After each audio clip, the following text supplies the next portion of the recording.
when it comes to the issue of legal, there are rules to follow. So let me start with what the minority leader said as far as the Blue Ribbon Committee is concerned and the order.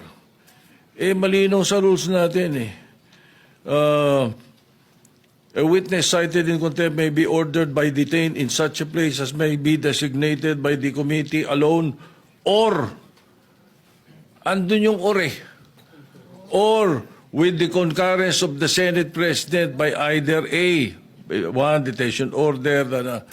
So it's the Senate President has the power to do that. Unang-una, Mr. President, sa rule, verbal lehis. Kapag ka very clear, plain interpretation, clear po yun. You do not interpret. Ang sinabi po sa Rule 6, a witness in contempt may be ordered detained in such a place may be designated by the committee alone. Alone. Ibig sabihin po, yung committee lang. Ano yung with?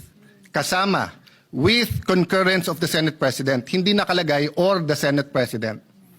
So you ask all the lawyers here, they will tell you, ang ibig sabihin nito, pwedeng kumuha ng concurrence or pwedeng hindi. Yun yung or. Hindi po to committee or the Senate President.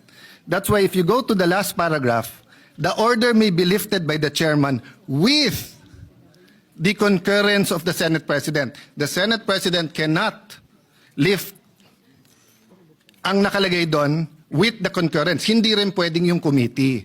So na-violate po rules natin because it was not the committee alone.